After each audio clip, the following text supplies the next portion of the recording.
Namaste, Jai Hind. Welcome to another edition of the ANI podcast with Smita Prakash. This episode is being filmed in Mumbai, the capital of the state of Maharashtra. Now, why am I specifying that?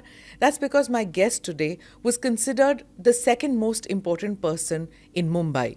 Smita Thakare, the daughter-in-law of Bala Saheb Thakare, is said to have even picked up the chief minister candidate then. It wasn't just politics. Smita Thakare, like the others in the Thakare family, wielded clout even in the film industry. She could pick up the phone and talk to any film producer, and her recommendation was met with immediate compliance. However, she fell out of favor with the family with the passing of Bala Saheb Thakare and has gone into political oblivion. But last year, she met with the current Chief Minister, Eknath Shinde, and speculation again grew whether Smita Thakare was back in action. Smita ji, thank you so much for being part of the podcast. My pleasure, Smita ji. We're going to do this Smita ji business all through. So, I want to start about your life journey. Everybody knows, and you came back into political news because last year आप जब CM से मिले तो it was like, oh my God, Smita Thakare is back in the news, she's back in politics and things like that. So you came back in the news at that time. But let's go back, let's rewind about your childhood, how you met and how you met everybody in the Thakare family, कैसे हुआ वो सब. Let's go back to that. Basically, I'm from the middle class family and my mom was a teacher. And my Mumbai में? हाँ, Mumbai में. She was teaching in some UP के school में वो कर रही थी, पढ़ाई थी. और मेरे पिताजी प्रीमियर ऑटोमोबाइल में थे. तो we were from 3 sisters and our priority was more of into education. So my mom dad were working. तो हमारे इसमें पूरा उन्होंने ध्यान दिया कि हमको अच्छा शिक्षण दे, हर चीज़ हमको पढ़ाए. उसके बाद में BSc कंप्लीट किया मैंने जेनेटिक्स में. और जेनेटिक्स में? हाँ जी. Oh my. So it was, I really it was a new loved subject that ना subject. उस वक्त, genetics? Yeah, it was like so, but we had a very lovely teacher. So she pursued and she literally forced किस college में से? Ruparel college. Ruparel, okay. हाँ जी.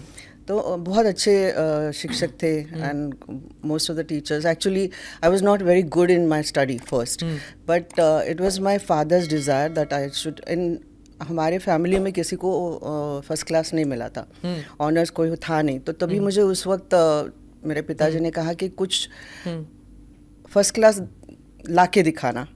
तो मेरे लिए तो वो चैलेंज था और मेरे पिताजी का वर्ड मेरे लिए बहुत सबसे मायने रखता है क्योंकि हम बहुत मानते हैं उनको. तो बस उस वक्त उस साल बहुत पढ़ाई की और फिर उनकी इच्छा पूर्ति की.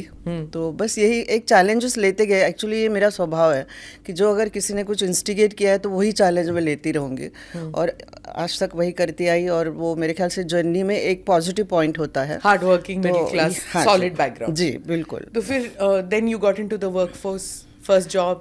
जी, I got job in MOPEC, that is MOPEC overseas recruitment का वो था.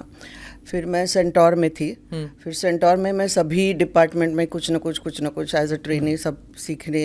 फिर लास्ट मेरी वो थी कि पर्सनल असिस्टेंट करके सेंटोर में. बस after that then I got to know through common friends Thackeray family. और जयदेव से मिले आप? हाँ, फिर शादी हो गई उनके घर में. और बस शादी के बाद की life. How did you adjust to the family? क्योंकि आपकी फैमिली अलग थी, ये पॉलिटिकल फैमिली. एक्चुअली उन्होंने कभी महसूस नहीं होने दिया. मैं जब शादी होके आई थी तो they were quite very normal people. Like of course मेरे लिए साहब तो बहुत बड़े. और मैं जब कोई एक फंक्शन में मेरे हाथों से उनको बुके दिया गया था. तो कोई एक कॉमन फंक्शन था तो मुझे पता भी नहीं था कि मैं उनके घर में बहू बन के चली जाऊंगी. पर मेरे लिए तो वो ऑ फैक्टर थे उस वक्त क्योंकि वो बाला साहब ठाकरे उस वक्त तो शिवसेना उन्होंने फॉर्म 1962 में फॉर्म की थी. और वो जो भी है उनकी एक इमेज मेरे दिल पे, हमारे बचपन से हमारे मेरे पिताजी माँ बाप उनको हम सब उनको फॉलो करते थे. तो एक्चुअली जब उनके घर में मैं पहली बार पहुंची तो मैं बहुत बड़े ऑ में थी. फिर धीरे धीरे पहचान हो गई उनकी घर के लोगों से. और उन्होंने इतना प्यार दिया शादी के बाद. मीन्स मुझे महसूस ही नहीं होने दिया कि मैं कोई ऐसे अलग हुआ. और मेन चीज़ थी कि मेरी सास को खाना बहुत पसंद था। तो हमने सेंटोर में थी तो मैं काफ़ी कुछ कुकिंग वुकिंग बहुत अच्छी तरह से जानती थी, तो उनको खुश करना आता था मुझे कि अच्छा अच्छा खाना खिला के। वो बात अलग है, मैं मजाक बात, बट मेरे लिए वो बहुत मायने रखे और बहुत प्यार दिया उन्होंने। और जो भी सीखा है आज मैंने वो माँ और साहब से सीखा है। माँ और पिताजी, मेरे माँ और पिताजी ने जो भी शिक्षा दी, दीक्षा दी, वो तो होती है, वो बचपन से जो भी हमको माँ बाप सिखाते जाते हैं। पर जो लोगों से बात करना या लोग अगर अपने घर पे आते हैं तो उनको कैसे हॉस्पिटैलिटी, दैट्स मेरी सास की वो खूबी थी, क्योंकि वो जितने लोगों का आना जाना कंटिन्यूअस कतार में लोग आते थे जिससे, और उनको इतने प्यार से वो खिलाती थी और इतने प्यार से सबसे बात करती थी। वो उनको देख के हमको स्फूर्ति आती थी, उनको देख के बहुत कुछ सीखने को मिलता था। तो she was the power behind Balasaheb, आप कहेंगे? क्योंकि nobody saw her, you know, like people didn't see her. जो उनके बाला साहब के घर जाते थे वो शायद मिलते होंगे, लेकिन common people didn't know who she was. वो actually she was a power, she was an energy of the house. तो वो एनर्जी, मैं एनर्जी का इस्तेमाल इसलिए कर रही हूँ क्योंकि माँ जाने के बाद वो एनर्जी लेवल बहुत डिस्टर्ब हो गई। हमारे घर की पूरी एनर्जी लेवल, वो जो यूनिटी थी ना, वो माँ की वजह से थी हमारे घर पे। और माँ जाने के बाद बहुत ही डिस्टर्ब हुआ, साहब खुद डिस्टर्ब रहे, बच्चे डिस्टर्ब हो गए। उनकी लाइफ अलग अलग, हर एक बच्चों की अलग अलग लाइफ थी, पर बात ये थी कि यूनिटी की थी और वो यूनिटी रही नहीं। तो हमारे लिए तो बहुत दुख की बात थी। और माँ ने सबको जोड़ के रखा था, लिटरली। मिस कज़िन्स हो या उनके मेरे साहब के, मिस मेरे ससुर जी के, उनके साइड के लोग हो या इनके साइड के लोग हो, सब पूरा बड़ा बड़ा परिवार हम इकट्ठा मिलते थे। कई बार फंक्शंस में, साहब के बर्थडेज पे, मीन्स वो तो एक बड़ा फेस्टिवल रहता था हमारे घर में। लाइक सुबह 4 बजे उठ के हम लोग लिटरली त्यौहार मनाते। कोई ऐसा त्यौहार नहीं होता था, पर साहब का जन्मदिन सुबह 4 बजे से हमारे घर पे रहता था। तो एक बहुत अच्छे संस्कार डाले थे घर में। एक बोलते ना, एक फेस्टिवल हो तो घर में लोगों को कितनी खुशी मिलती है, आनंद मिलता है। फिर गणपति हो या नवरात्रि हो, तो ये सब चीज़ जहाँ हम बहुत प्यार से एकत्रित रहते थे। तो मेरे ख्याल से वो जाने के बाद बहुत बड़ा क्रैक आ गया हमारे घर में। बिकॉज अंडरलाइंग टेंशन्स तो थी ही ना। मतलब there was Raj Thackeray, there was Uddhav, there was your husband, there was you. मतलब there was these complications which are already happening, और शिवसेना में वो रिफ्लेक्ट कर रहा था। सब लोग सोचते हैं ना, जब एक परिवार का हेड होता है उसके बाद एक सक्सेशन बैटल, सब लोग सोचते हैं कि कौन से कहाँ पे, who will come, who will not. तो वो अंडरलाइंग टेंशन्स हमेशा थी।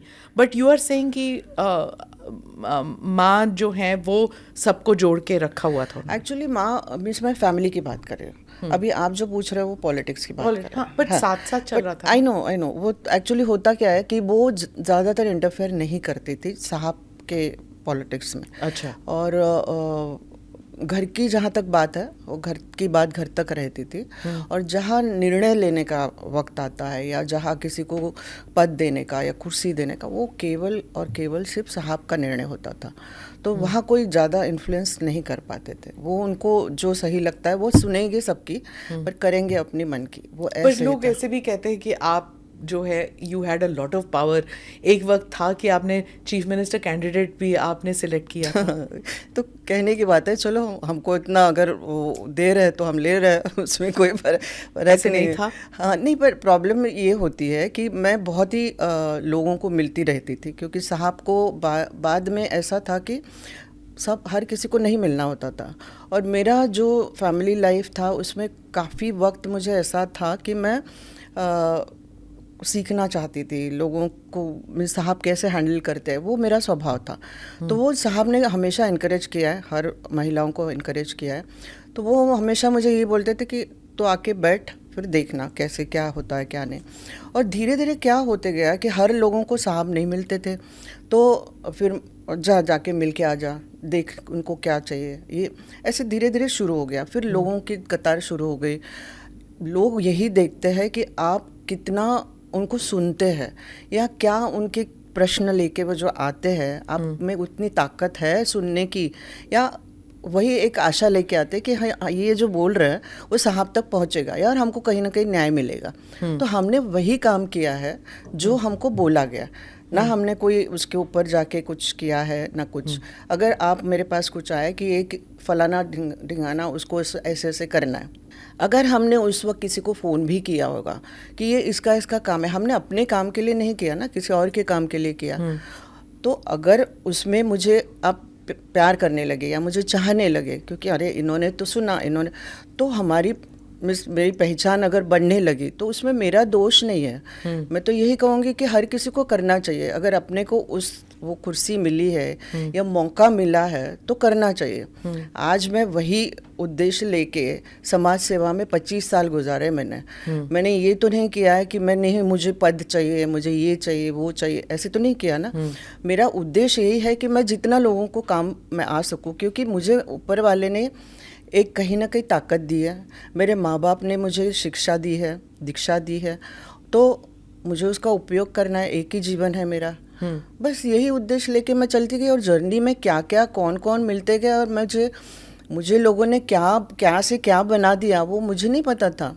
उस वक्त इक्वेशंस क्या थी, इन द सेंस दैट बाला साहेब क्यों राज ठाकरे को इनकरेज ज़्यादा करते थे और उद्धव को उन्होंने पीछे, वो इक्वेशन क्या था?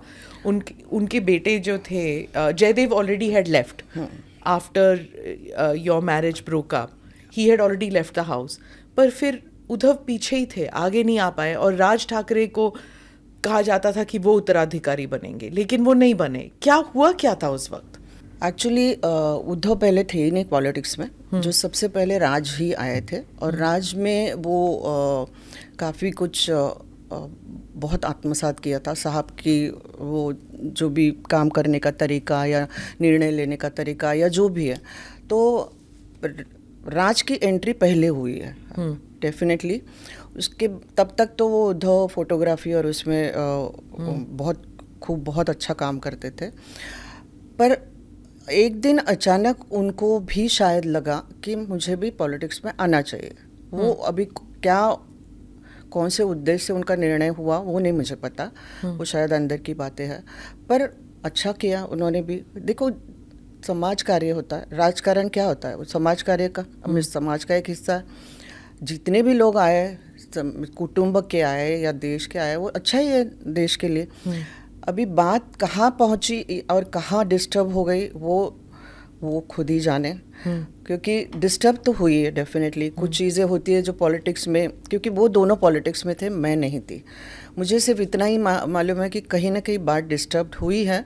और कुछ चीज़ें होती है कि जो चाहते हैं वो नहीं मिला, या किसी को ज़्यादा मिला, किसी को कम मिला, तो वो चीज़ों में कहीं ना कहीं इम्बैलेंस्ड हो जाता है। फिर आप भी तो उस वक्त पॉलिटिक्स में थी? मैं नहीं थी, मैं कभी भी पॉलिटिक्स में नहीं थी। मैंने हमेशा बैकग्राउंड पे रह के काम किया है।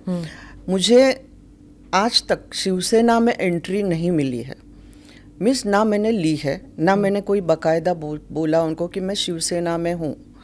आज तक मुझे कोई ऐसा स्टैंप नहीं लगा है। क्या उन्होंने जान के आपको बाहर रखा कि आप बहू हैं, आप हिस्सा नहीं बन सकते? नहीं, जान के मिस साहब ने तो नहीं रखा 100%, क्योंकि साहब मुझे हमेशा इनकरेज करते आए हैं। और जब मैंने उनको बोला कि मुझे बहुत सारे लोग आते हैं और मुझे समाज सेवा में अच्छा लगता है, मैं हॉस्पिटल्स में जाती थी, मैं ड्रग्स डीलर्स को मिलती थी, या उनको सब बच्चों को मिलती थी, स्पास्टिक बच्चों को। हेलन केलर से मेरा वो था, तो मेरा काम, वो समाज सेवा का काम तो चलता रहता। तो मैंने उनको यही बोला कि मुझे थोड़ा बड़े पैमाने पे करना है। वो सिर्फ मैं करती तो हूँ, मुझे सेटिस्फैक्शन मिलता है, पर कहीं ना कहीं मुझे लगता है कि मुझे थोड़ा, because of my turbulence in my marriage, I really wanted to divert my mind. I really want to put my energy in a different and very positive way. So when you see somebody who's needy so you definitely feel that your अपना खुद का दुख कुछ भी नहीं है। तो ये सब चीज़ों में मैं बहुत मानती हूँ, और ये मैं करती गई। तो साहब ने मुझे ये कहा कि बैठ इधर, हम लोग इसके बारे में सोचते तू फाउंडेशन फॉर्म कर। तो मैं बोली बहुत अच्छी बात है, तो क्या फाउंडेशन, लिटरली 1 मिनट में उन्होंने फाउंडेशन का नाम बताया और एक पेपर और पेन लिया, उस पर कुछ ड्रॉ किया, बोलते ये ये तो उनका एक्सपर्टीज था ना। हाँ हाँ, करेक्ट, लोगो वगैरह बता। But the thing is that encouragement, that support which was really very important for my life, and it was a turning point for me. And there are so many times like where I used to every day I used to go bow down to him. माँ जाने के बाद माँ के photo को हम बाउ down करते थे, तो वो एवरी डे का रिचुअल होता था।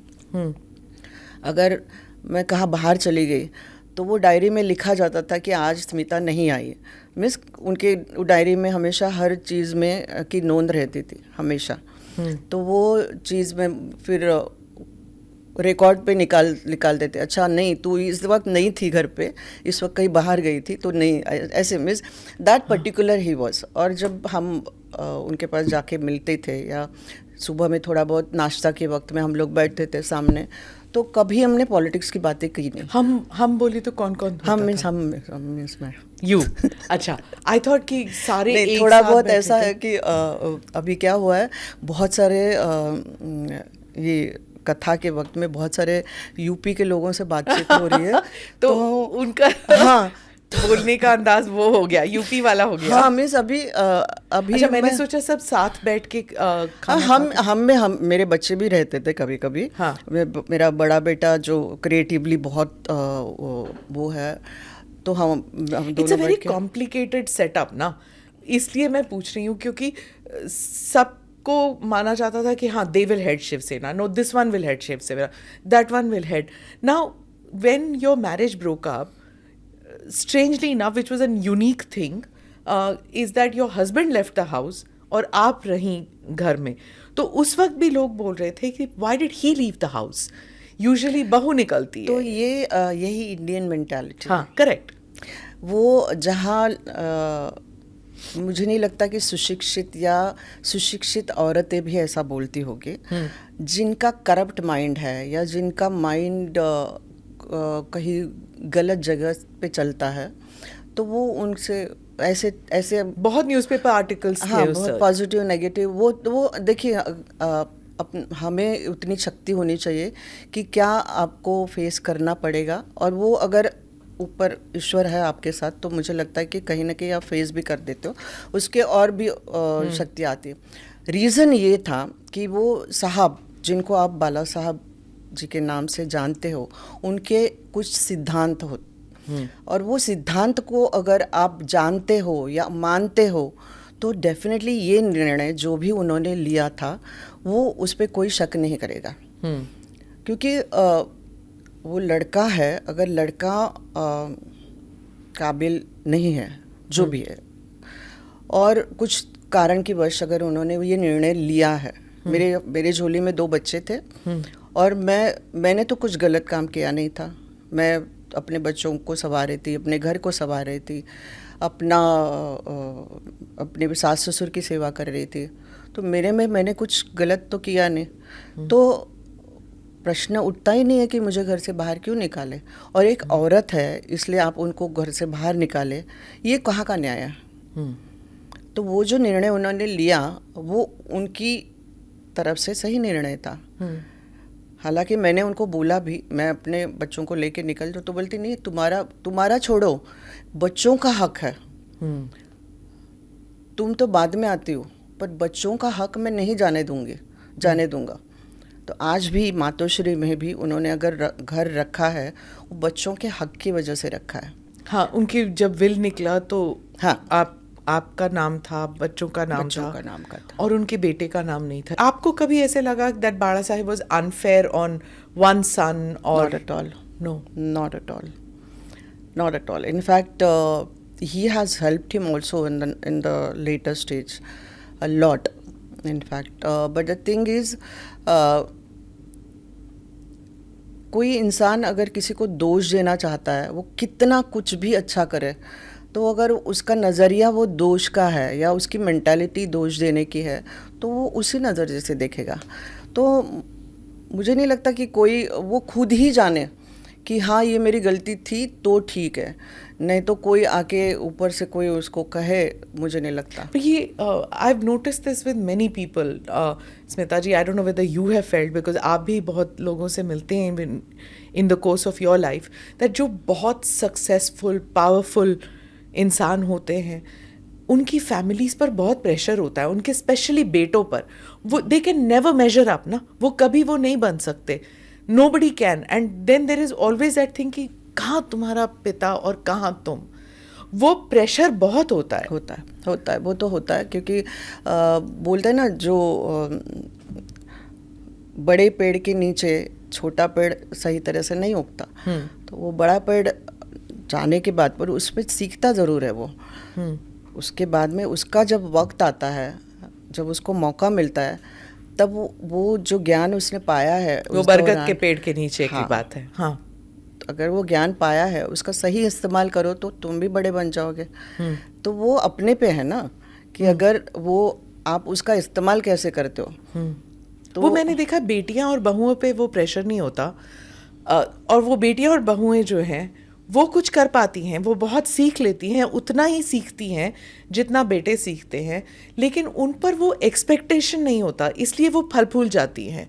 लेकिन बेटों पर जो प्रेशर होता है, हमारे संस्कृति में या हमारे इंडियन मेंटालिटी में आज तक यही चलते आ रहा है कि बेटा है तो उसको घर का भार संभालना है. मैं बताती हूँ, मेरी माँ हमेशा बोलती है कि मैं बहुत खुश हूँ कि मुझे 3 बेटियाँ हैं.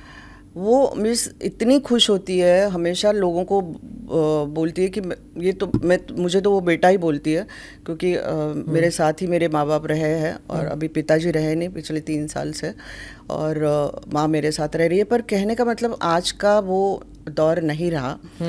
आज का दौर में पेरेंट्स को अगर बेटी भी होती है, उनको पता है कि ये हम बेटी भी बहुत सक्षम हो सकती है और हमारे घर का भार संभाल सकती है. तो यहाँ तक अब हम पहुँच चुके हैं ऑलरेडी. ये सोच जो आप बोल रहे हो वो शायद कुछ साल पहले की बात है, पर अभी बहुत कम दिखाई देती है. आजकल वो सिंघानिया परिवार का भी न्यूज़ में आ रहा है. बट बहुत डर्टी में लोगों को पता नहीं क्या इतनी वो रहती है. अच्छे काम के बारे में बात करो, जिनके घर में किसी के क्या चल रहा है, उसमें क्यों इंटरेस्ट रखते हैं. हाँ, that's a point. I agree with you कि नहीं होना चाहिए. बट इंडियन पॉलिटिक्स में क्या होता है कि it's a family based thing. Most political parties are run by families. आप अगर कांग्रेस को भी देख लीजिए तो एक फैमिली, अगर उस फैमिली में ज़रा भी दरार पड़ जाती है तो down the line there is a problem. आप अगर if you see Samajwadi party, जब बाप बेटे में झगड़ा हुआ था तो देयर वर डिविजन्स, चाचा आ गए, भतीजे इस तरफ हो गए, वो सब हो रहा था. So any party you see, even when you see the South Indian parties, जब आप चंद्रबाबू नायडू का देख लीजिए, एवरीवेयर, राइट, जहाँ पावर होती है ना वो मीन्स वो शिवाजी महाराज तभी से चलता आ रहा है. करेक्ट. मीन्स उनके पहले से भी चलता आ रहा है. जहाँ पावर वहाँ करप्शन हैज कम इन. तो फिर सिंघानिया परिवार का भी इसीलिए मीडिया का इंटरेस्ट आता है, क्योंकि it's a public limited company. तो शेयर वैल्यू कम हो जाती है जब ऐसे होते हैं, बिकॉज एवरीबडी वंडर्स कि कैपिटल वाइप ऑफ होगा क्या होगा अगर 75% या 50% किसी और को जा रहा है, कंपनी कौन चलाएगा. इसीलिए the interest in your family, the breakups in your family, जो दरारें पड़ रही थी, उसकी वजह से you can imagine thousands of Shiv Sena workers down the line. And then Maharashtra politics. So that is why I would think that it is not just the need for sleaze, it is also to find out कि ये परिवार एकजुट रहेगा कि नहीं. और अगर एकजुट नहीं रहेगा तो अगर परिवार टूट जाता है तो किसको मिलेगा. और देखो टूट गया ना, शिवसेना टूट गई ना. टूटना नहीं चाहिए था. उनकी आत्मा को बहुत दुख होता होगा अभी भी. हम तो जब राज और उद्धव अलग हो रहे थे तो मैंने बहुत प्रयास किया दोनों को वो करने का, बट कुछ चीज़ें बहुत ही गहरी होती है जो लग जाती है, तो उसकी वजह से. और कहीं किनके उद्देश्य होते हैं कि नहीं सिर्फ हम ही हैं, हम ही वारसदार हैं, बाकी कोई है नहीं. तो अगर ये वृत्ति अगर किसी एक के दिमाग में है तो वही खुद को वारसदार समझता है. और बाकी जितने भी मेंबर्स हैं उनका कोई मायने नहीं रखते उनके लिए। तो अगर ये वृत्ति से चलोगे तो कहाँ यूनिटी रहेगी? तो जब बाला साहब ने क्यों नहीं क्लियरली बता दिया था कि उत्तराधिकारी कौन होगा? किसके ऊपर उन्होंने कंप्लीट भरोसा किया और उन्होंने क्लियर नहीं वो किया? तो अभी उनको पूछना पड़ेगा। नहीं, आप वहाँ घर में रहती थी ना, आप मुझसे कभी ये बातें हम कभी नेगेटिव बातें कभी करते नहीं थे। सिर्फ इतना ही है कि मुझे उन्होंने इतना कहा था कि तुम पॉलिटिक्स में, महाराष्ट्र पॉलिटिक्स में मत आना, क्योंकि यहाँ बहुत सारी वो है, खिचड़ी है। तो उससे अच्छा मैं आपको राज्यसभा में, तुमको मैं राज्यसभा में देना चाहूँगा। वो उनकी इच्छा थी, जो कि मैंने कभी मांगा नहीं था। सिर्फ मैंने पूछा कि आपको क्या लगता है, अगर मुझ में काबिलियत है नहीं है? तो बोलते तो उन्होंने जब मेरा काम देखा या मेरा डिवोशन देखा समाज, तो उन्होंने मुझे प्रॉमिस भी किया। 3 साल से लगातार वो प्रॉमिस करते गए, पर वो दे नहीं पाए। अभी उसके पीछे क्या कारण था, कौन था, वो नहीं मुझे पता, और पता भी होगा तो भी बोलने से कोई फ़ायदा नहीं है, क्योंकि ये हुआ है। कुछ तो अंदाजा होगा आपको कि किसने वो सैबोटाज किया? नहीं, मैं नहीं बोलना चाहती जब तक मुझे मेरे कान में कोई आके ना बोले कि नहीं इसने बोला है। और वो मुझे, हर किसी को पता है, हर किसी को अंदर से पता है कि कौन नहीं चाहता है कि मैं पॉलिटिक्स में आऊँ। तो वो चीज़ें समझ रहे, अंडरलाइन है वो चीज़ें, समझने वालों को इशारा काफ़ी है, ऐसे ही समझ लो आप। पर शिंदे साहब भी इशारों में कहते हैं। उन्होंने कहा था कि जब महाराष्ट्र में बाढ़ हुआ था तो उस वक्त उद्धव जी जो हैं वो अपने परिवार को लेके होटल में चले गए और बाड़ा साहेब को उन्होंने मातोश्री में ही छोड़ा। तो बाप बेटे में भी रिश्ता, उसमें भी खटास थी। एक्चुअली हम जब माँ साहब चली गई थी तभी हम वहाँ थे पारसी कॉलोनी में, और तभी से मैं और मेरे 2 बेटे और जयदेव और साहब हम वहाँ रह रहे थे। तो उस वक्त मैं पूरा उन्हीं के साथ थी और उन्हीं की सेवा कर रही थी। वो जो दौर था, उनको माँ जाने के बाद का जो दौर था वो बहुत ही कठिन था। और उस वक्त मुझे इतना मत पता है कि मैं और मेरे बच्चे उनके साथ थे, तो मुझे ये मालूम नहीं कि उन्होंने उनके बीच में क्या हुआ या क्या नहीं हुआ। माँ बाप, बेटा और बाप के बीच में जो भी होती है चीज़ें, वो ना पिताजी बोलते हैं ना बेटा बोलेगा, क्योंकि मैं बहू हूँ। ये सब चीज़ें होती है जो अंदर ही अंदर की होती है, और वो सब हम कभी डिस्कस नहीं करते, क्योंकि मैं उस बात को कभी एनकरेज भी नहीं किया कि अरे ऐसा ये वो। It's called dirty politics which I really don't believe in. It's better if you are spending time with someone, somebody like Sahib, you better learn something from him, you better understand something from him. तो आपका उनके साथ relationship क्या, आप गुरु शिष्य कहेंगी? गुरु शिष्य कहे, मेरे फादर इन लॉ तो नहीं, more than that, because he was really protecting me more than like my father. So for me he was like guru and everything. Like he taught me why I am here today sitting in front of you, just because of him. So if I was to come back to the number of people who used to come to meet him, what was his relationship with, say, a Sharad Pawar? Was it possible for two people to function in this city with the same kind of power that was there? The difference between two people, ji, that Mr. Sharad Pawar is a real politician, and Bala Saheb Thackeray is not at all a politician. These are the two different personalities, but Sahib always used to see him as a friend. There are so many other politicians also, those who are sitting in oppositions, those who were sitting in opposition. And even if you think that if he was against of Muslims or whatever, there are tremendous many people, Muslim actors were his friends, which we have seen him so closely. So he was like, बोलते ना यारों के यार, वैसे इनका जिंदा दिल था. तो politics aside, when it comes to politics, when it comes to that dais, definitely he will put his stand against that character, not a person. But definitely if he has to use something, some kind of a caricatural kind of remarks, which he used to do it, which is his वो USP. सामना में या फिर when he would have his sabhas, हाँ. मतलब he would roast people Of course. completely. Yeah, I mean that's his personality, and that is why people love him, because he used to touch people's heart. Like he used to really know what. Like he used to talk. He never used to give भाषण. बोलते हैं ना, वो नहीं करते थे वो. And वो he never used to think कि ये politically correct है कि नहीं बोलना. हाँ, और एक बार बोल दिया तो उसको पीछे नहीं हटते. हाँ. तो वो उन्होंने जो मुझे सिखाया और मैं उसी रास्ते से चल रही हूँ. मुझे हमेशा यही कुछ 1 लाइनर 2 लाइनर्स एवरीडे सिखाते गए. वो प्रीच नहीं करते थे, सिखाते मीन्स वो ऐसे करो नहीं, वो बात करते जाते थे और हमको उससे सीखना होता था. डांटते थे वो?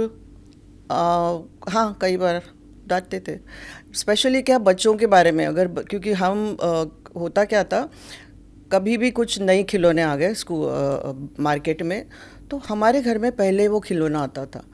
और मैं हमेशा यही होता था कि मेरे जो प्रिंसिपल्स होते हैं कि मेरे बच्चों को पहले कुछ अर्न करो, फिर ये चीज़ मिलेगी ना. वो होता है जो मिडिल क्लास हाँ, मेंटालिटी जो होती है तो ना, मैंने बोला इट्स अ रिवॉर्ड. हाँ, करेक्ट.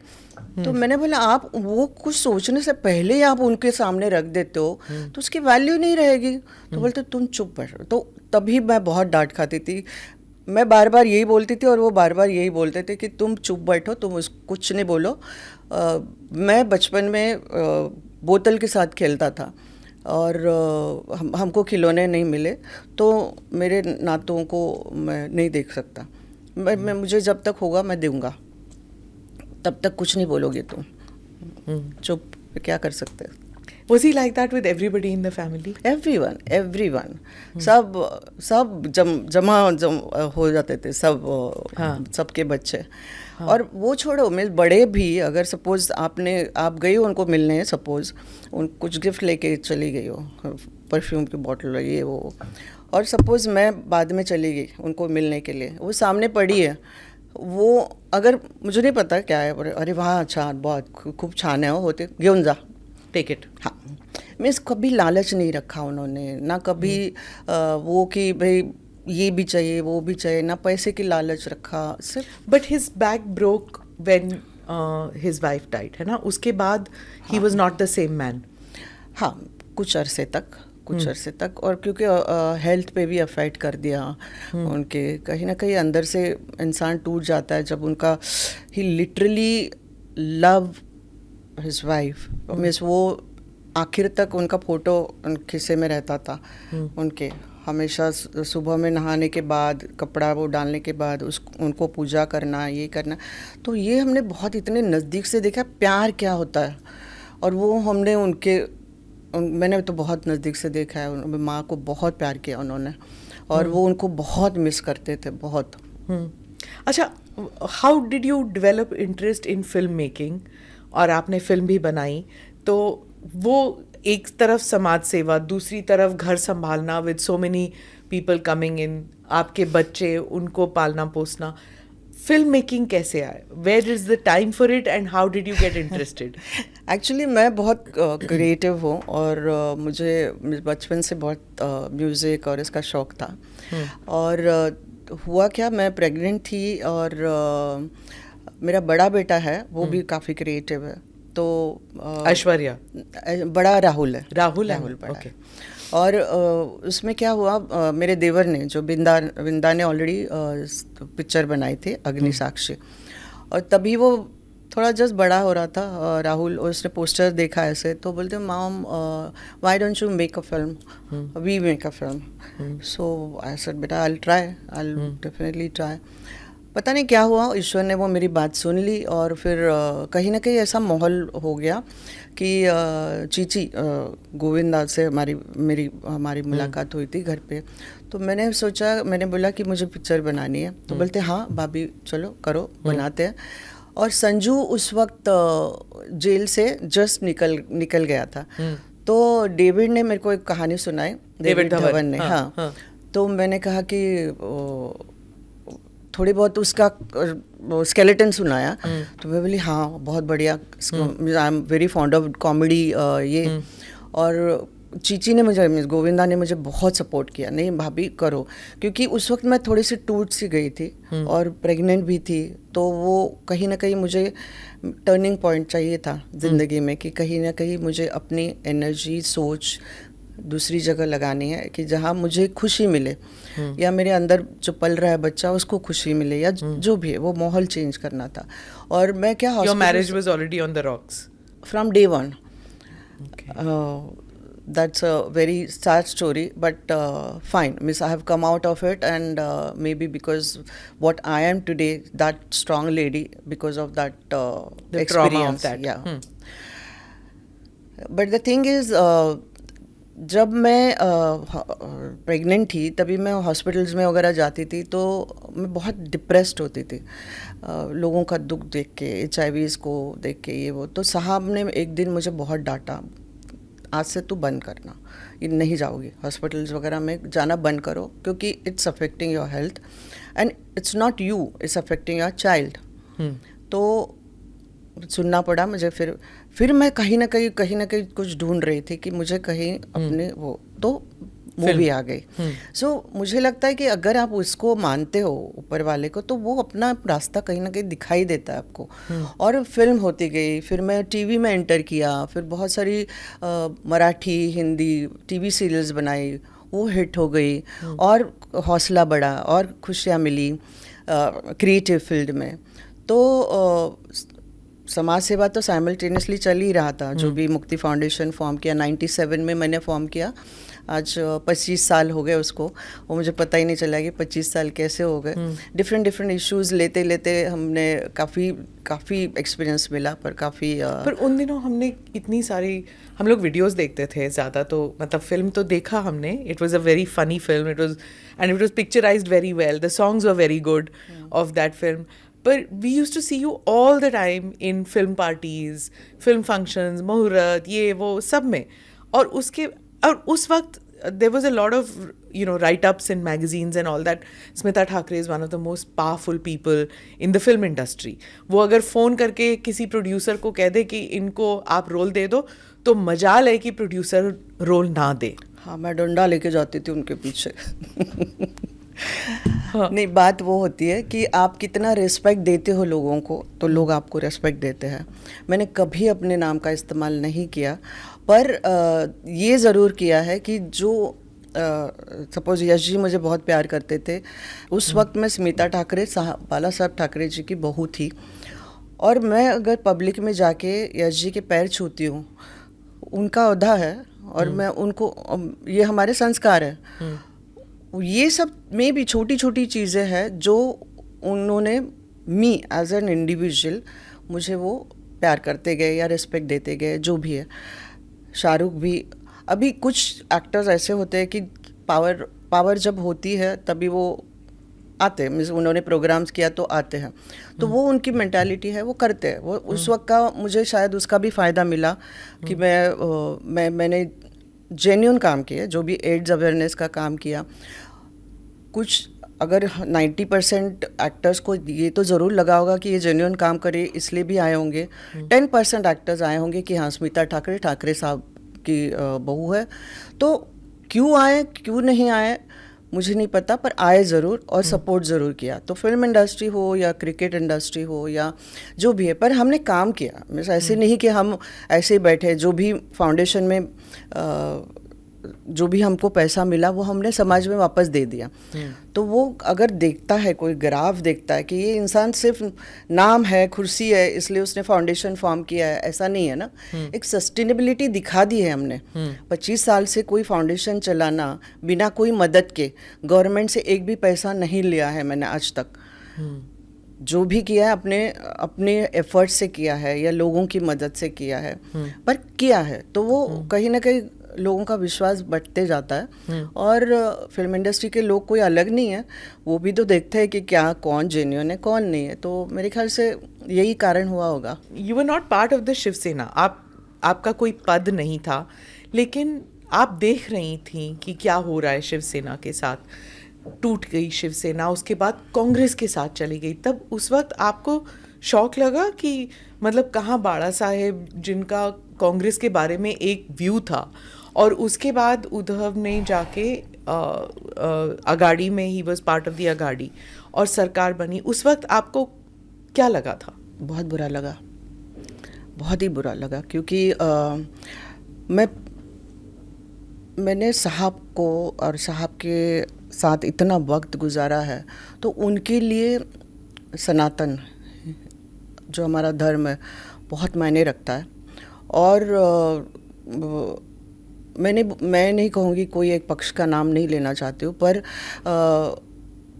जो रास्ते पे वो उन्होंने हमेशा अपना मुद्दा रखा है या अपनी आइडेंटिटी को वो किया है, वो आइडेंटिटी को डाइल्यूट होते हुए देख के किसी को भी बुरा लगेगा।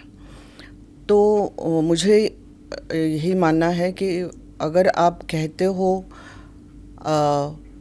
साहब को मानते हो, तो आपको उन्हीं रास्ते पे चलना ज़रूरी था। अभी तो वो जो सरकार बनी थी वो उस आइडेंटिटी को डाइल्यूट कर रही थी आपके हिसाब से? हाँ मिस, वो अभी जो सरकार ने अभी नहीं, जो अगाड़ी वाली सरकार जो है वो शिवसेना की आइडियोलॉजी को डाइल्यूट कर रही थी, आप कह रहे हैं? किसकी जब अघाड़ी की सरकार बनी थी, हाँ, तो जब नहीं अभी जो बनी है ना, अभी जो बनी नहीं है, अभी जो उद्धव ठाकरे और उनकी जो यूनाइटेड वो है, तो वो मुझे कहीं ना कहीं ऐसा लगा कि वो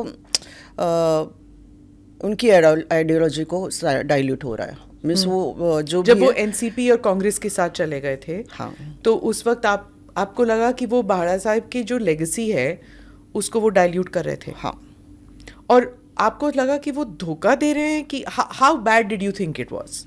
नहीं, एक्चुअली मैं कोई बहुत बड़ी पॉलिटिक्स जानने वाली में से नहीं हूँ, पर मुझे जो मेरी राय है वो मुझे यही लगता है कि उनको भी ख़राब लगा होगा, जो भी उनकी आत्मा को भी ख़राब लगा होगा जो भी आज हो रहा है। पर शायद उद्धव के कुछ खुद के कुछ कारण होंगे, या जो भी परिस्थिति कुछ ऐसी आई होगी तो उनको ये निर्णय लेना पड़ा। पर साहब ने कुर्सी को कभी महत्व नहीं दिया था, और वो कहीं ना कहीं मुझे लग रहा है कि कुर्सी के लिए ये सब कुछ जो भी हो रहा है वो कुर्सी के लिए हो रहा है। तो वो ये कंट्रोवर्सी है, क्योंकि बाड़ा साहब कभी भी चीफ मिनिस्टर बन सकते थे अगर वो बनना चाहते थे, पर नहीं बने। और उसके बाद the idea was that Uddhav भी नहीं बनेंगे, पीछे हटेंगे, मतलब नॉट बिकम एक्टिवली इन्वॉल्व, लेकिन वो बने, और वो भी कांग्रेस के सपोर्ट के साथ। लेकिन the point is that he rain the government, चाहे कोविड के दौरान हो या जो भी हो। और अभी भी लोग कहते हैं that there is a part of the Shiv Sena which still is soft on Uddhav, because they feel वो है तो बाड़ा साहब के बेटे, और शिंदे साहब अभी चीफ मिनिस्टर हैं लेकिन वो बाड़ा साहेब के बेटे नहीं हैं। इससे ये काफ़ी सारी तारे हैं, ये 5 उंगलियां हैं, 5 उंगलियां अलग अलग है, हर एक के विचार अलग होंगे। आप ये बोलेगी कि वारसदार ही सही वारसदार होता है, जो खून का वारसदार है। दूसरा कोई बोलेगा कि नहीं, शायद ये पक्ष है, ये फैमिली नहीं है, तो वो दूसरा यही बोलता है कि मैं पक्ष को चलाना चाहता हूँ, और पक्ष के जो विचार थे वही मैं उसको आगे लेके जाना चाहता हूँ। तीसरा बोलेगा नहीं, पर कुर्सी वारसदार को ही मिलनी चाहिए। चौथे बोलेगा नहीं, ये राज्य चलाना है, तो डेफिनेटली सिर्फ वारसदार या खून रिश्ता नहीं होता, आप अपना काम भी देखना चाहते हो, क्या उद्देश्य से आप अपने देश को आगे लेके जाना चाहते हो, वो भी लोगों तक पहुंचाना होता है, काम करना होता है, लोगों को मिलना होता है। तो कई सारे मुद्दे हैं। I am not the person who can जज on that, but definitely what I feel that people who are serving or sitting on that chair should work for this nation. आप last year you went and met with the chief minister. उस वक्त बहुत चर्चा में आई थी आप, तो लोगों ने कहा देखो she is putting her weight behind Shinde साहब. तो what was that thing? It should be seen by now then. If I am putting so much weight on him, then आज की तारीख, उस वक्त क्या हुआ था, उस वक्त मुझे उनके पार्टी वर्कर्स ने उन्होंने फ़ोन किया था और मैं तब जस्ट कहीं फॉरेन में थी मेरे ख्याल से, वहाँ से जस्ट आई थी और मुझे कॉल आया एअरपोर्ट से आते आते की उद्या दसरा रॅली आहे, तुम्ही येणार आहात ना.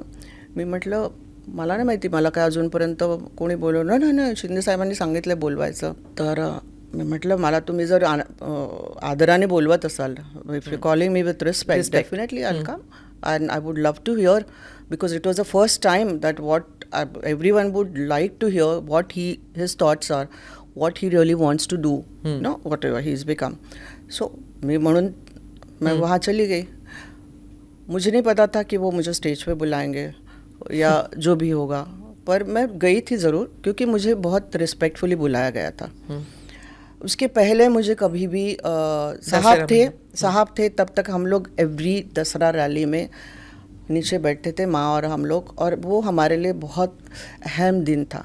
उसके बाद में बहुत इक्वेशंस चेंज हो गई, हमको साइडलाइन किया गया ना, कभी कोई पार्ट हिस्सा कुछ नहीं समझा. तो ठीक है, कोई नहीं, मेरा कोई ग्रजेस नहीं है, पर बात यह है कि कई साल के बाद मैं दसरा रैली में आमंत्रित हुई तो मैं क्यों ना जाऊँ. और मैं वो बंदे को जो जितने भी सारे शिवसेना के, मैं उनको सालों से देखते आ रही हूँ. वो कुछ भी नहीं थे तब से देखते आ रही हूँ और वो आज चीफ मिनिस्टर बने, तो मेरे लिए वो एक खासियत थी. उसके बाद में आज तो ये है कि मैं आज तक उनसे कोई काम नहीं मांगा है, ना उन्होंने मेरा कोई काम किया है. मैं ओपनली बोल सकती हूँ. तो मैं किसी की मिंदी नहीं हूँ, मैं किसी के हाथ के नीचे आने वाले में से नहीं हूँ. 2024 चुनाव के लिए तब आप बन सकती हैं हिस्सा शिवसेना के? मुझे नहीं पता. मेरे अगर विचार उनके साथ जुड़ते हैं या मुझे उस परिस्थिति में लगता है ऐसा, तो अभी तक तो मैंने नहीं सोचा है, क्योंकि मुझे मैं एक अलग विचारधारा रखती हूँ. मैं बहुत ही स्ट्रेट और टू द पॉइंट वाली इंसान हूँ. जो है वो है, नहीं है वो नहीं है. मुझे ग्रे नहीं आता. और मेरे भाव भी, अगर मैं झूठ भी बोलूँ तो मुंह पे दिख जाता है. तो वो ये मेरा स्वभाव है, जो भी है. तो एक्चुअली मुझे जो प्रेरित करते हैं वो थे बाला साहब, और अभी जो प्रेरित करते हैं वो नरेंद्र मोदी जी. तो उनके नेतृत्व में अगर मुझे कुछ करने का मौका मिलेगा तो मैं ज़रूर करूँगी, क्योंकि मैं बहुत ही प्रेरित हूँ, बहुत ही इम्प्रेस्ड हूँ उनके काम से. आज 9 साल में उन्होंने देश को कहाँ से कहाँ लेके गए हैं. और जो सनातन धर्म, जो पूरा विश्व का धर्म है, उसको हर एक के अंदर, मीन्स आज यूएई के लोग भी सनातन को मानने लगे. आज कौन से ऐसे देश है, जब हम देखते हैं कि मोदी जी आगे जा रहे हैं और बाकी के सब पीछे जा रहे हैं, आज तक किसी ने देखा था ऐसा? कोई भी पंतप्रधान किसी भी देश का देखा नहीं, किसी ने भी नहीं देखा. मैं ऐसे ही नहीं बोल रही हूँ कि आज क्योंकि आज वो पंतप्रधान है, पर वो जेन्युइनली मैं उनको मैं देखती आ रही हूँ. हमारे घर में जब मोदी जी आते थे वो नॉर्मल वर्कर थे, साहब को मिलने आते थे, मैं बहुत नज़दीक से उनको देखा है. पर उनके कार्य प्रणाली और उनका जो लक्ष्य, उन्होंने कभी अपने लिए खुद पैसे नहीं जमा किए. वो करते भी होंगे, या बीजेपी या आरएसएस जो भी इकट्ठा करते भी होंगे, पार्टी के लिए करते हैं. यहाँ बाकी के पार्टियों के लोगों को मैं देखती हूँ, वो अपना खिस्सा पहले भरते हैं. तो वो चीज़ें बहुत ही डिफरेंट है. इसलिए मैं मोदी जी का नाम ले रही हूँ, क्योंकि मैं उनके सिद्धांतों पे चलने वाले में से हूँ. मुझे अगर मेरे पास कुछ आया है पैसा, जो मैंने समाज कार्य किया, जैसा समाज कार्य किया वैसा ही राजकारण करना चाहती हूँ. लोगों तक अगर आपको इतना अहदा मिला है या आपको ये कुर्सी मिली है, तो अगर आपको हिसाब तो देना पड़ता है ना ऊपर. तो फिल्म्स नहीं बनाएंगे अभी आप? क्योंकि नहीं, चर्चा बहुत चल रही है कि हसीना मान जाएगी पार्ट 2 बनाएंगी आप. बना रही हैं आप? उसमें कौन होगा? वो मेरे लिए वो एक मनोरंजन का, और मैं कल्चर को बहुत प्रमोट कर रही हूँ क्योंकि मैंने अपना एक मराठी फिल्म्स वगैरह तो बनाई हैं आपने? हाँ, मराठी फिल्म, मराठी सीरियल्स भी बनाई है। बट हिंदी फिल्म इंडस्ट्री में यू आर नोन विद हसीना मान जाएगी। आई एम नोन विद हसीना मान जाएगी, सैंडविच, कैसे कहे, और अभी हसीना मान जाएगी 2 बना रही हूँ, हम जो कहना पाएंगे, काफ़ी मैंने बनाई है पिक्चर है, और सैंडविच तो बहुत फेमस हो गई। But these two run together in your life? Yes. समाज सेवा एंड एंटरटेनमेंट। Yes. इसमें कॉन्फ्लिक्ट नहीं देखती हैं आप? बिल्कुल नहीं, बिल्कुल नहीं। I think that's a women multitasking. हाँ, जब मैं ऑफिस में होती हूँ तो मेरा पूरा कंसंट्रेशन मेरे वो होते हैं काम के प्रति। ये फिल्म के लिए आज का दिन फिल्म का है, नरेशंस है, ये है वो है, कल का दिन समाज सेवा है, चौथा अभी भगवत गीता कर रही हूँ क्योंकि मैं मेरे अंदर से मैं बहुत स्पिरिचुअल और वो मानती हूँ इसको, और मैं ये समझती हूँ कि लोगों तक, आज के बच्चों तक एक समझाना बहुत ज़रूरी है कि मेरा उद्देश्य ये है कि कृष्ण एक बहुत बड़े टीचर है, और ज़्यादातर आजकल के बच्चे जो डिप्रेशन और ये वो सब बड़े बड़े शब्द इस्तेमाल करके, no I am you know this kind of culture, तो उनमें थोड़ा सा ये है कि ठीक है, आप उनकी लैंग्वेज में अगर सपोज किसी का ब्रेकअप हुआ है या किसी का वो हुआ है, तो आपको उस परिस्थिति में उस परिस्थिति का सामना कैसे करना है। तो मेरा उद्देश्य ये है कि कृष्ण को एक टीचर की तरह बताया जाए, और भगवद गीता का उद्देश्य भी यही है कि यूथ को थोड़ा सा फॉलो करना है। तो मेरा हैशटैग मी मुक्त ऐसा है जो कि जिसमें यूथ को मैं थोड़ा सा टारगेट करना चाहती हूँ। आज की तारीख में यूथ को कौन कैसे सही लैंग्वेज में रास्ता दिखाए। तो इसमें आप अपनी ज़िंदगी के बारे में भी बताते हैं that you also faced difficulties and how you overcame depression। क्या आप अपनी कहानी भी उन्हें बताते हैं जब यूथ से मिलते हैं? मैं एक्चुअली डिप्रेशन में कभी नहीं थी, और you were going through trauma? Correct. मेरी विल पावर थोड़ी सी वीक हो गई थी, कभी फ्लक्चुएट हुई थी, पर आज की तारीख में विल पावर बहुत मायने रखती है, और वो मेरे अंदर बहुत है। और हमेशा मुझे माँ बाप ने यही सिखाया कि सामना करो, साहब ने भी यही सिखाया, भागो मत, किसी के परिस्थिति से भागो मत। तो मैं स्पिरिचुअलिटी का थोड़ा सा रास्ता इस्तेमाल किया था, रेकी करती थी हीलिंग के लिए। हाँ, हीलिंग के लिए, और खुद पे रेकी करी, काफ़ी फिल्म इंडस्ट्री के लोगों को भी करी, शाहरुख को जब ऑपरेशन हुआ था तभी उसको भी दी थी, तो उससे मुझे बहुत फ़र्क पड़ा। तो स्पिरिचुअलिटी या रेकी हो या ऐसा कोई भी माध्यम हो जिसमें क्या आपका मन बहुत शांत हो जाता है। Alternative therapy. हाँ, ऑल्टरनेटिव थेरेपी, जो इर्द गिर्द घूमते रहता है, नेगेटिव थॉट्स आते हैं, वो बैलेंस कर लेता है।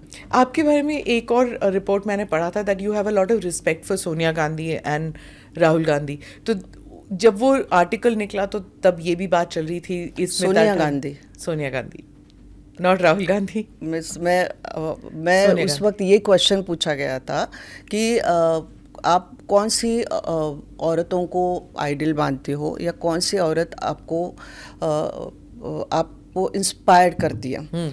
उस वक्त मैंने अपना बयान ये दिया था कि Indira Gandhi ji, definitely, because I really get inspired by her courage and the way the decisions what she has taken at that time.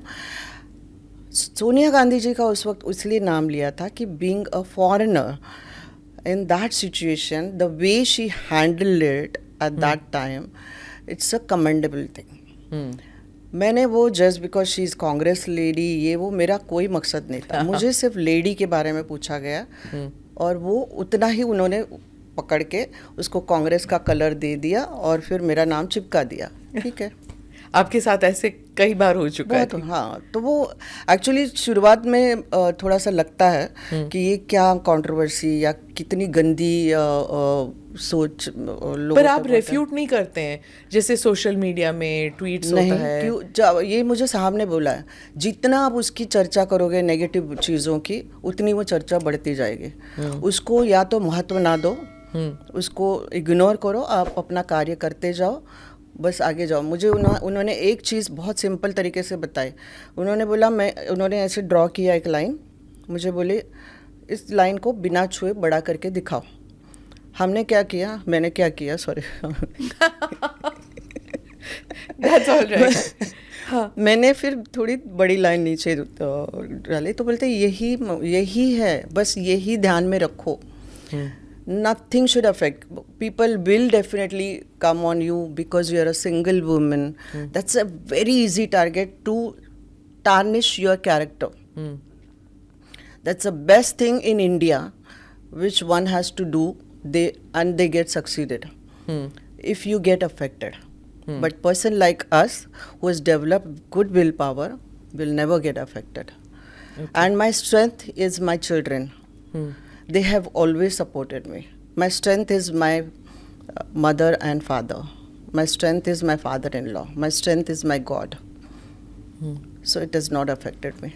Nice. Thank you so much, Thank you, Smita ji, thank for you, being thank part you, of the thank you, podcast. thank And you. it was really nice talking to you. Really nice talking to to a you too. woman of substance. And Thank let's you. see what happens with your career in politics and in films. Wishing you all the best. Thank you so much. Thank you for having me. Thank you for watching or listening to this edition of ANI Podcast with Smita Prakash. Do like or subscribe and share with whoever you think will benefit from listening into these conversations. Namaste. Jai Hind.